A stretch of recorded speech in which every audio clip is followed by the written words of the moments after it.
এত নির্যাতন সহ্য করে যে দাঁড়ায় রয়েছে, এই জন্য সেলুট আপনাদেরকে। আমি জাহাঙ্গীর ভাইয়ের জন্য আমারই গাওয়া অসম্ভব জনপ্রিয় একটা গান, যে গানটা আমি গেয়েছিলাম আমার প্রথম অ্যালবামে 2008 সালে, এবং আমি এ পর্যন্ত বিদেশে গিয়েছি 55 বার। কেন বললাম? এই গানটার উপর ভর করে।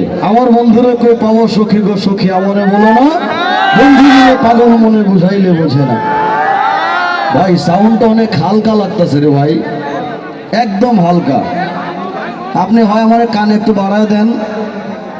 হ্যালো, কানে কি বাড়ানো সম্ভব না হলে আমার বলেন। হ্যাঁ একটু দেন, বাড়ায় দেন।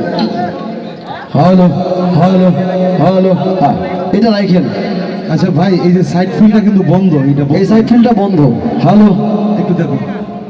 হ্যালো, এটা মানে কেবলটা একটু মার খাইছে, ঠিক করে দেন। এই গানটা বাউল সম্রাট শাহ আব্দুল করিম সাহেবের অসম্ভব জনপ্রিয় একটা গান, আমি আশা করছি ভালো লাগবে। আর যারা নিরাশ হচ্ছেন, কিছু যুবক ভাইয়েরা এখানে নাচার জন্য আসছে, এটা আমি জানি, ঠিক না? আচ্ছা, যারা আমাদেরকে টাকা পয়সা দিয়ে আনে তাদেরকে একটু খুশি করি আগে, হ্যাঁ, তারপরে তোমাদের নিয়ে নাচবো, ঠিক আছে ইনশাআল্লাহ।